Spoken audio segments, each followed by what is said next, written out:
Hey there, this is JC Pohl from Teen Truth and Rising Up. Hope you're doing well. I'm actually on the road right now with Teen Truth. We're down in Katy, Texas, so I'm at the Holiday Inn here. But I just wanted to take a few minutes to talk to you about some stuff that I've been seeing out on social media lately. Obviously, we've all kind of heard now about the show 13 Reasons Why. We've seen all kinds of different blogs and different information about it.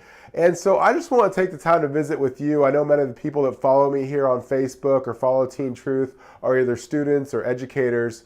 And 13 Reasons Why has obviously hit it struck a chord with people. People kind of want to discuss this show. It's very controversial in the way that they handle suicide. And I just thought it'd be valuable for me to weigh in and just talk about, for me at Teen Truth and with Rising Up, and for me as a counselor, I don't know if some of you know, but I'm also a counselor. I've had the opportunity to work with a lot of students who have dealt with suicidal ideation. I've worked with clients as well who have lost loved ones to suicide. So I've been on the other side. And I wanted to take the time to just talk about 13 Reasons Why, because I think the conversation is really important to have. As filmmakers, a lot of filmmakers want to kind of do that sexy thing. Netflix obviously wanted to get ratings with this show. They wanted people to talk about it. But unfortunately, the way they went about it was empowering a character to basically blame others for her problems, pointing the finger at others for the 13 reasons why she died by suicide. And I found in my work that that's just not a healthy way to approach this issue. In fact, the students I've worked with who have maybe lost someone to suicide, or even the adults I've worked with who have lost someone to suicide, never really understand the reasons why. They feel like they've always been listening and giving and loving on that person. And so I think it's important for us to really look at how do we work students through suicidal ideation? Because it's totally normal for a student like Hannah to want to place blame, right? It's totally normal for a teenager to say, hey, you guys are making my life hard. You all are the reason I have a problem. It's hard for teenagers to sometimes take that inside look at themselves. So how do we get teenagers to take that inside look?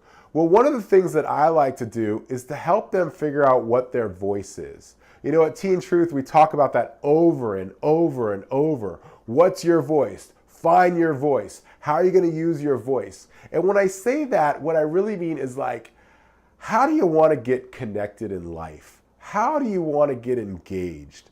For me, it was about football and student council. All right, that's what I really loved in high school and middle school. I mean, that's what I really cared about. And that helped me get connected to friends and people that had similar interests and wanted to do similar things.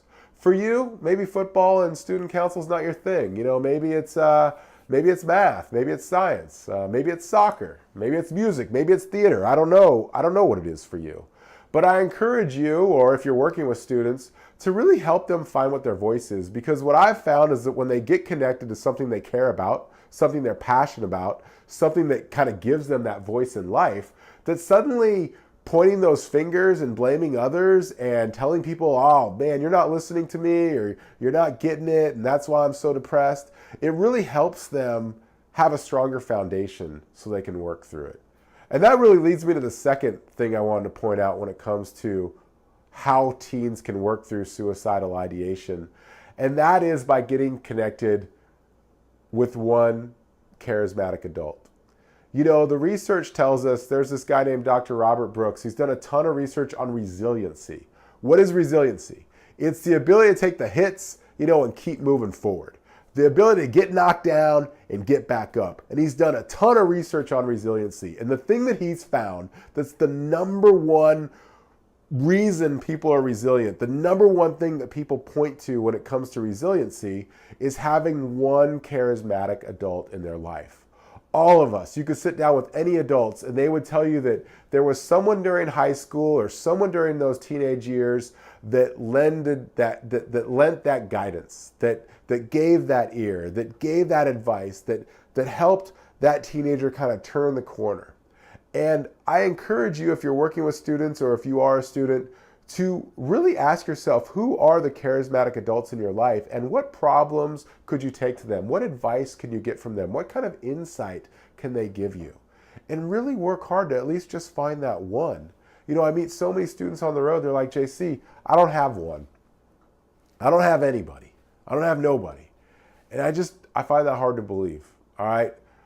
We've got to do the work. We can't be like Hannah sitting around kind of blaming everybody and saying, I don't have one, or I don't got this, I don't got that. Well, it's up to you at some point to do something about it, right? It's up to you to reach out to these people. It's up to you to get involved. And if you can do that, you will find caring adults that want to speak into your heart and be a leader in your life. The teachers, the coaches, the parents, the people around you, especially the teachers and the coaches, like, that's why they're in education. Like, nobody goes into education to make a bunch of money, right? They're going into education because they want to help students. They want to help you. Even people maybe at your church or the Boys and Girls Club, like, these people are there because they care. So I encourage you, if you're having these type of thoughts, instead of pointing the finger like Hannah did, ask yourself, who is there that I can connect with? Who could my charismatic adult be? And the last thing that I want to share with you that I can honestly just say from my work with Teen Truth, my work with Rising Up, and my work as a counselor working in private practice with people, this is what I want you to know about suicidal ideation, is that you're not alone, all right? We all have dark thoughts, okay? It was like a long, long time ago. Remember Hamlet from the Shakespeare story, to be or not to be, all right? Humans have been struggling with this probably since the beginning of time. So as a teenager, one thing that I think that's really important to realize is that if you're feeling down, if you're feeling isolated, if you're feeling alone, that's totally normal. It is completely normal to feel that way. And there's nothing wrong with it. And in fact, I'm an adult, okay? I feel that way sometimes. I'm sure my wife feels that way. My dad, he's 75 years old. I bet you at times he feels that way. We all feel that way at times. So when you're feeling that way, realize you're not alone. You have caring adults around you that you can connect with. You probably have caring students around you as well that you can connect with. And you can find your voice. You can make the choice to get involved. You can sit back, you can point fingers and blame people for the 13 reasons why. Or you can say, hey, these are the 13 reasons how. This is how I got through it. This is my story. This is how I overcame the adversity. This is how I overcame the thoughts. And that is the story we want to tell, right? And I think that's why so many people, especially in education, have had a real problem with this show. It just comes from a position of weakness, all right? And as a counselor, what I've found works really well is always coming from a position of strength. One of my favorite things to ask students when they tell me that they're having these type of thoughts or going through this type of stuff is I always say, like, well, why haven't you done it? Why haven't you died by suicide? And I listen to their story, and I listen to what they say, and I hear what they're going through. But you know what I start to hear is their coping skills, their strengths, the people in their life who are making an impact. I start to understand their voice and their passions and who they are. And once I start to understand that, then they start to understand that. And that's really the magic of counseling, right? And that's the magic of the work that we do at Teen Truth. So if you're feeling this way and you've watched the show, or maybe you haven't watched the show, just remember there are ways to get through it. There are many reasons why not.